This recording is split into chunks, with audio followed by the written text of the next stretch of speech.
All right, let's do this. And as we've mentioned throughout this week, that the Arizona Cardinals this offseason are really going to want to address the offensive line. And when we start to look at this free agent market, I don't think they want to break the bank. So I'm looking for a savvy signing. And I'm going to former Minnesota Vikings guard, finished last season with the Jacksonville Jaguars, and Ezra Cleveland, 25. He's a big boy. He's about 6'6". He did allow 3 sacks last year. His PFF grade was awful after he went to Jacksonville, but I think he was pretty decent in Minnesota, who drafted him in 2020. And there was some time that overlapped with Cardinals offensive coordinator Drew Petzing. So there is some familiarity there. And his projected contract, not bad, 3 years, $28.5 million. Now that's obviously inflated because what every team's going to be seeking out offensive line help, and some of the top 5 guys at each position are all going to command pretty decent deals, and that's what Ezra Cleveland is. I like his size.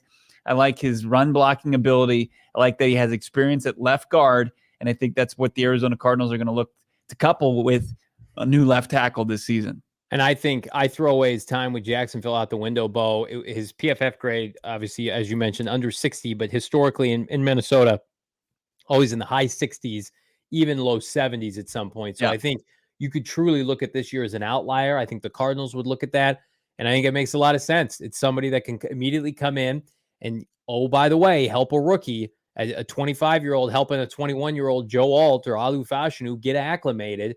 And I think the sweetener is his last name's Cleveland, and the Cardinals all have ties to the Cleveland Browns. So that makes sense, right? Who knows? Yelda Froholt, Ezra Cleveland, Will Hernandez. It's pretty solid interior offensive line, at least for a year. And I'm with you. I think that's the position to target if you're the Cardinals. Sure, they may sign backup tight ends and receivers, and who knows, but a starting caliber player offensively needs to come at left guard. No, it's not Elijah Wilkinson again. So I like Cleveland. I like this guy. And I'm splurging a little bit here because I do think he is one of the premier offensive players available. Robert Hunt, the left guard for the Miami Dolphins, 27, so he's a little older, but he has been great every year since he was selected in the second round by Miami. And he was coached, obviously, by a guy in, what's his name? What's Mike McDaniel, who came from the Shanahan tree, very similar offensive structure, the Kyle Shanahan, the Shanahan offense, which is what the Cardinals run with Drew Petzing. He was one of the premier guards in the NFL this year, allowed 1 sack. As we've mentioned on this show, the Miami Dolphins are incredibly cash-strapped. So are they going to be able to sign him and Tua and Christian Wilkins? And I think they have a Connor McGovern, or they have another guard or offensive lineman that needs to be re-signed. So here's what I'll tell you. He missed like 6 games this year. He was hurt. But before that, he only played 11 games, 17-game starter every single season. So like your boy Ezra Cleveland, this year a little bit outlier. Can the Cardinals get a deal as a result? His projected contract, 4 years, $47 million, with probably right around 20 to 25 million guaranteed, equates to about $11 million per season. That's pretty solid. I think the Cardinals can manage that. I mean, they're not paying anybody. If you're paying a left guard $11 million to be one of the best players on your offense, I have no issue with that. 1 sack allowed this year. And it's not just Miami high flying with Tua and Tyreek Hill. This was a dominant run blocking unit. Raheem Mostert had a career year, 20 touchdowns. They play the kind of style of play that the Cardinals want to emulate with running downhill. The physicality and the versatility of Robert Hunt, I think, would be incredibly appealing for Gannon, Austin Ford, and Drew Petzing alike. So to me, it's like yours is very realistic, not conservative, but realistic. Robert Hunt is like, if Austin Ford and Gannon get together and just like, we're going to go out and get an all-pro caliber player, somebody who's ascending, and we're going to get him at 27, 28, 29, and potentially 30, that's where Robert Hunt comes into play.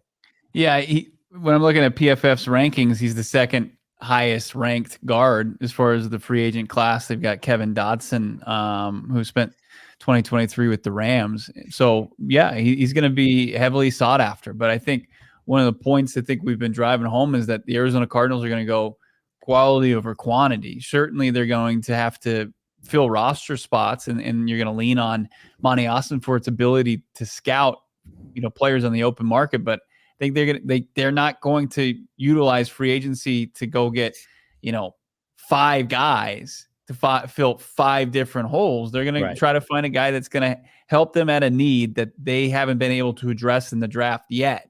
And the left guard position is one of those. Yeah, I think Robert Hunt, I love both these guys' size. Hunt at 6'6", 330. That's a big boy. He continues to fit the trend as coming off the bus and kind of winning that little game with Paris Johnson Jr. and whoever you decide to put at left tackle. You got some big boys plus Yelda Froldholt and the just incredibly wide Will Hernandez. I mean, that's a pretty menacing group right there. So I like these options. I really do. So if they address it, those would be some good fits. And I like the McDaniel, Frank Smith, from the Shanahan coaching tree and how it works with what the Cardinals want to do offensively.